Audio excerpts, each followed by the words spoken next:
In the sweltering summer of 1945, the rural town of Pine Hollow, Alabama, lay heavy under a blanket of humidity and quiet routine.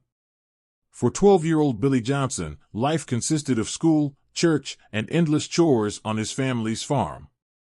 However, the monotony of his days was often broken by his insatiable curiosity and adventurous spirit. One day, while exploring the dense woods that bordered his home, he stumbled upon something that would change his life forever.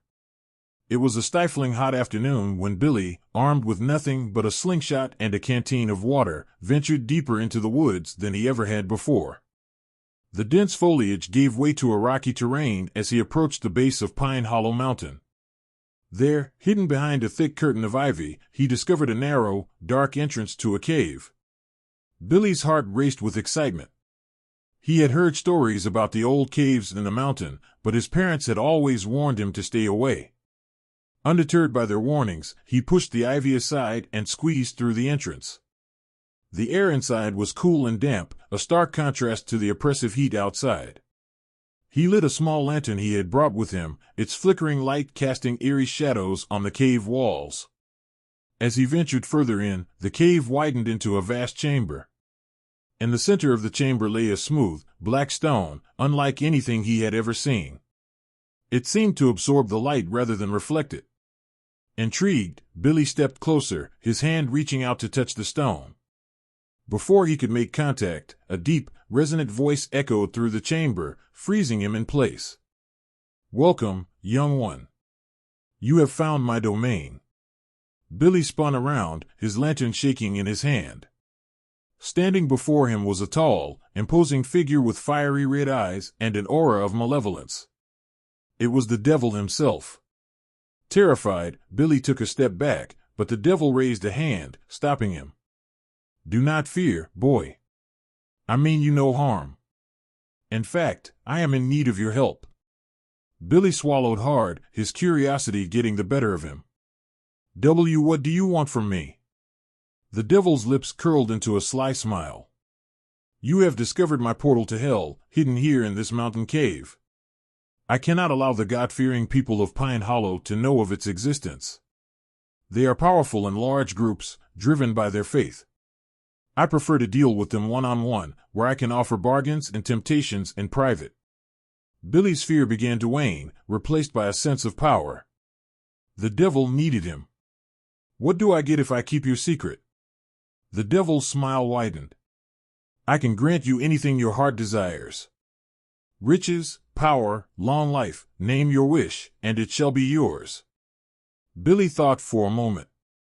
"I want my family to be rich and never have to work again. I want to be the best at everything I do. And I want people to respect and fear me." The devil nodded. "Done. But remember, you must never speak of this place to anyone. Do we have a deal?" Billy hesitated briefly before nodding. Deal. True to his word, the devil granted Billy's wishes. His family suddenly found themselves blessed with wealth beyond measure. Billy excelled at everything he attempted, from sports to academics, and he quickly became the most respected and feared boy in town. Yet, as time passed, the novelty of his newfound powers began to wear off. The once thrilling power now felt hollow and unfulfilling. The devil continued to visit Billy in the cave, each time offering more temptations and fulfilling more desires. But the boy, now growing into a young man, began to feel a gnawing emptiness within him. He had everything he had ever wanted, yet something was missing. One evening, as Billy sat alone in the cave, the devil appeared once again. "You seem troubled, Billy.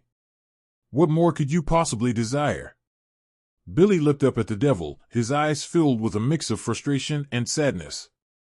"I thought having everything I wanted would make me happy, but it hasn't. I feel empty." The devil's eyes gleamed with a sinister understanding. "Happiness, young one, is not something I can give you. It is something you must find within yourself. But perhaps there is something else I can offer. A way to make you feel truly powerful." Intrigued, Billy leaned forward. "What do you mean?" The devil leaned in closer, his voice a low whisper. "Bring the townspeople to me. Lead them to this cave, and in exchange, I will grant you powers beyond your wildest dreams. You will be like me, feared and respected by all." Billy hesitated, the weight of the decision pressing down on him. He thought of his family, his friends, and the people of Pine Hollow. But the desire for power and the lingering emptiness within him drove him to nod in agreement. "I'll do it." The next day, Billy approached Reverend Jacobs, the town preacher, with a story so fantastic he knew it would pique the old man's interest. "Reverend, I have something to tell you. Something you won't believe." The preacher looked at Billy with a mixture of curiosity and concern. "What is it, son?" Billy took a deep breath. "There's a cave in Pine Hollow Mountain. A portal to hell.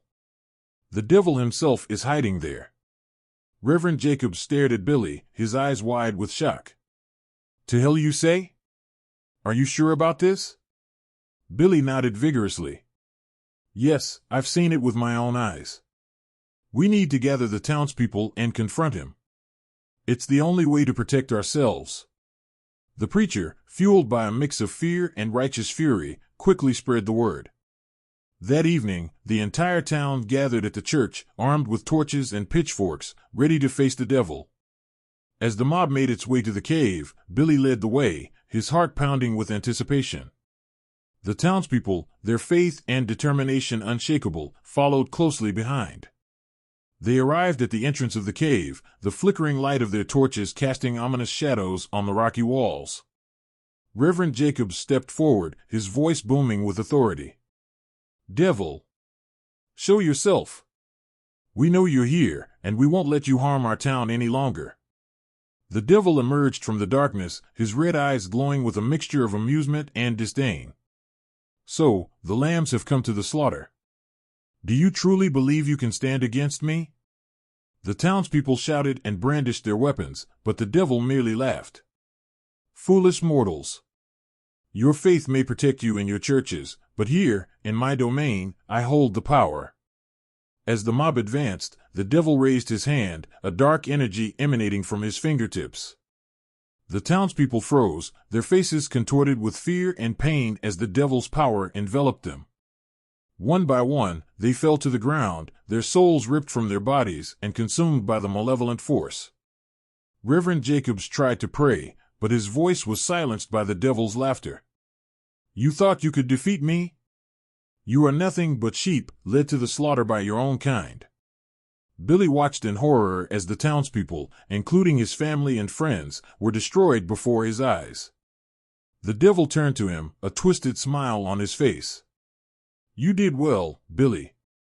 You kept your end of the bargain, and now I will keep mine." Billy felt a surge of power coursing through his veins as the devil's dark energy flowed into him.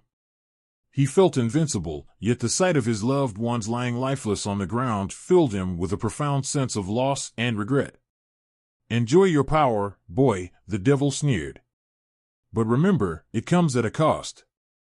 You will live with the knowledge of what you have done for eternity." Billy fell to his knees, his newfound power doing nothing to alleviate the crushing guilt that weighed on him. He had betrayed his town, his family, and himself, all for the promise of power. And now, he was alone, a puppet of the devil's design. The devil vanished, leaving Billy in the silent, empty cave. As the years passed, he roamed the town of Pine Hollow, now a ghost town, haunted by the memories of what he had done. His powers, once a symbol of strength, became a curse, a constant reminder of his betrayal. Billy lived on, his body untouched by time, but his soul forever tormented. He became a legend, a cautionary tale whispered among the few who dared to venture near Pine Hollow. They spoke of the boy who made a deal with the devil and the price he paid for his greed and ambition. In the end, Billy realized that true power came not from deals with dark forces, but from the love and trust of those around him. But it was a lesson learned too late, and he was doomed to wander the empty streets of Pine Hollow, forever searching for redemption that would never come. And so, the devil's secret portal remained hidden in the mountain cave, waiting for the next curious soul to stumble upon it, ready to repeat the cycle of temptation and destruction. The legend of Pine Hollow lived on, a dark chapter in the history of a town that never could forget the day it lost its innocence. Billy, now a man without age, roamed the desolate remains of Pine Hollow. His once youthful face was now a mask of perpetual sorrow and regret. He had become a fixture of the town's ghostly landscape, a wraith-like figure forever trapped in his own purgatory. Every day, he would wander past the empty houses, the abandoned church, and the schoolyard where children once played, all reminders of a life that was taken from him by his own actions. One moonless night, as Billy sat at the entrance of the cave, he heard footsteps approaching. A young girl, no older than he had been when he first found the cave, stood before him. Her eyes were wide with curiosity and fear, much like his had been all those years ago. "Who are you?" she asked, her voice trembling. Billy looked at her, a deep sadness in his eyes. "I am no one," he replied. "Just a ghost of this town, a warning to those who seek what they do not understand." The girl took a step closer. "I heard stories about this place. About the devil and the cave. Are they true?" Billy sighed, his heart heavy. "Yes, they are true. But you must promise me, do not enter that cave. Do not make the same mistake I did." The girl nodded slowly, understanding the gravity of his words. She turned and ran back towards the safety of the woods, leaving Billy alone once more. Years turned into decades, and Billy remained the silent guardian of Pine Hollow, ensuring that no one else fell into the devil's trap. He watched over the portal, a sentinel bound by his own sins, determined to protect the innocent from the darkness within. The townspeople, though long gone, lived on in his memories, a constant reminder of the price of his ambition. Despite the passage of time, the legend of Pine Hollow continued to grow.